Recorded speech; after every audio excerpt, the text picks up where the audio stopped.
2015 ഡിസംബറിൽ സൗദി റിയാദിലെ ഒരു ക്ലീനിംഗ് കമ്പനിയിലേക്ക് 16 പേരടങ്ങുന്ന ഗ്രൂപ്പ് വിസയിൽ ജോലിക്കായി പോയ പത്തനംതിട്ട മല്ലപ്പള്ളി സ്വദേശി രമ്യയ്ക്ക് 1500 റിയാലായിരുന്നു ശമ്പള വാഗ്ദാനം.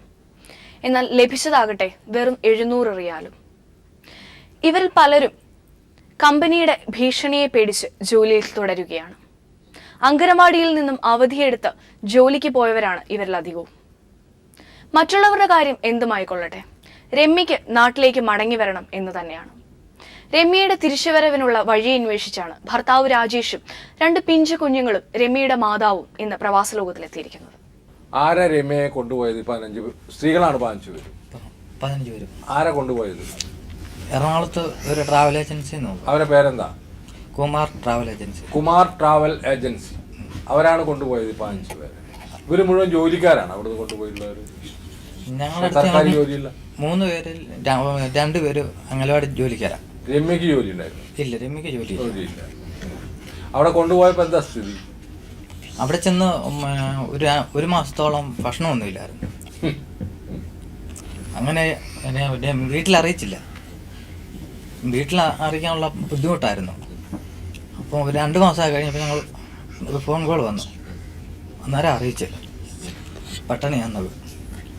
കൂടെ വീഡിയോ കോൾ ചെയ്യുന്ന ഒരാളുണ്ട്. വീഡിയോ കോൾ ചെയ്യാൻ പറ്റിയ ഒരു ഫോണുള്ള പുള്ളിക്കാരത്തിൻ്റെ ഫോണിൽ ഞങ്ങൾ വീഡിയോ കോൾ ചെയ്തു. അപ്പം പിന്നീട് പറഞ്ഞ് എന്നെ എനിക്ക് കാണണ്ടെന്ന്. വീഡിയോ കോൾ ചെയ്തു. നാട്ടിൽ നിന്ന് പോയതിനൊക്കെ വല്ലാതായെന്ന് പറഞ്ഞു. അപ്പൊ ഈ കൊണ്ടുപോയ ആളുകളോട് നിങ്ങൾ സംസാരിച്ചോ? ഞാൻ 4 പ്രാവശ്യം എറണാകുളത്ത് പോയി. അയാൾ എന്താ പറയുന്നത്? അയാളെ പേരെന്താ? കുമാർ എന്നാണ്. അയാൾ എന്ത് പറയുന്നു? 4 പ്രാവശ്യം പോയി. അവിടെ ചെന്നപ്പം പറഞ്ഞു അങ്ങനൊന്നുമില്ല, പറഞ്ഞ ശമ്പളം കിട്ടുമെന്നൊക്കെ പറഞ്ഞു. അപ്പം ഞങ്ങൾ അമ്മയ്ക്ക് സുഖമില്ല. അമ്മയുടെ ഡോക്ടർ ഒരു സർട്ടിഫിക്കറ്റ് എഴുതി തന്നു, ഇതയക്കാൻ പറഞ്ഞു. അതയച്ചിട്ടും തിരിച്ചും മറുപടിയൊന്നുമില്ല. എംബസിയിൽ അവിടെ ഞങ്ങൾക്ക് അറിയാവുന്ന അടുത്തുള്ളവരുണ്ട്. അവർ ചെന്ന് അന്വേഷിച്ചു. ഇവർ ഓഫീസിൽ പോയി, ഹെഡ് ഓഫീസിൽ പോയി റിയാദിൽ ചെന്നു. റിയാദിൽ ജോലിക്കൊന്ന് കൊണ്ടുപോയിട്ട് പറഞ്ഞാൽ നജറയിൽ ഒരു മെൻ്റൽ ഹോസ്പിറ്റലിൽ കൊണ്ടാക്കി. അവിടെ ക്ലീനിങ് ജോലി കഴിഞ്ഞ് മെൻ്റൽ പേഷ്യൻറ്റിനെ നോക്കണം. അത് ഭയങ്കര പാടാന്ന് പറഞ്ഞു. ഒരു നേരം പിന്നെ മലയാള നേഴ്സുമാരൊക്കെ ഉണ്ട്. കോട്ടയംകാരി ഒരു നേഴ്സുണ്ട്. പുള്ളിക്കാരത്ത് പിന്നെ അറിയാവുന്നതുകൊണ്ട് ഭക്ഷണത്തിനുള്ള പൈസയൊക്കെ കൊടുക്കും. അമ്മയ്ക്ക് വല്ലതും പറയണ്ട? എന്താ തനിക്ക് ഒന്നും പറയണ്ട? ഒന്നുമല്ലും പറയണ്ട. അമ്മ പറയണം അല്ലേ? അമ്മ വരൂ കേട്ടോ. പ്രവാസ ലോകം പ്രവർത്തകരോട്, റിയാദിലും നജറാനിലുമുള്ള പ്രവാസ ലോകം പ്രവർത്തകരോട് 15 പേരെ ഒരു ഗ്രൂപ്പ് വിസയിലാണ് ഇവിടെ നിന്ന് കൊണ്ടുപോയത്. 1500 റിയാല് ശമ്പളം പറഞ്ഞുകൊണ്ടാണ് ഇവിടെ നിന്ന് കൊണ്ടുപോകുന്നത്.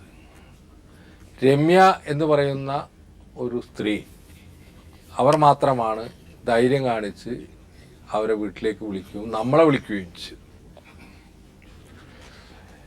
ഭയന്നുകൊണ്ടാണ് അവർ കഴിയുന്നത് എന്നാണ് ഞാൻ മനസ്സിലാക്കുന്നത്. പലരും ജോലി 1-2 വർഷത്തേക്ക് ലീവ് എടുത്തുകൊണ്ടാണ് പോയത്.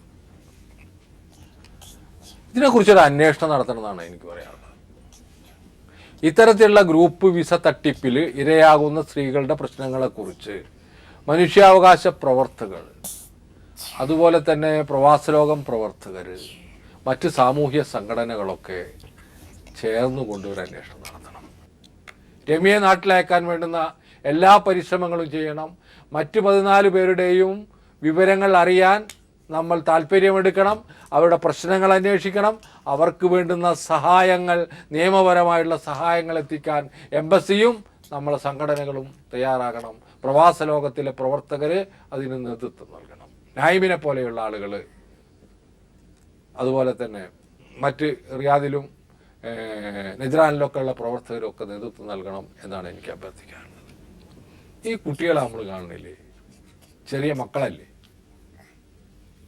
ഏതവസ്ഥയിലായിരിക്കും? എന്തെല്ലാം പ്രതീക്ഷയോട് കൂടിയാണ് പറഞ്ഞയച്ചത്. ഞാനിവരെ തിരിച്ചയക്കുന്നത് പ്രതീക്ഷയോട് കൂടി തന്നെയാണ്. രമ്യ അടുത്ത നാട്ടിലെത്തുമെന്നുള്ള പ്രത്യാശയോട് കൂടിയാണ്. നിങ്ങൾ ഭയപ്പെടേണ്ടതില്ല കേട്ടാ. ഞങ്ങൾ ആളുകളെ വിളിക്കുക, ഞങ്ങൾ ആളുകളുടെ നമ്പർ ഇവിടുന്ന് കിട്ടും, അവരെ ബന്ധപ്പെടുക, അവരുമായി സംസാരിക്കാൻ പറയുക രമ്യയോട്. ഉറപ്പായിട്ടും പരിഹാരം ഉണ്ടാവും.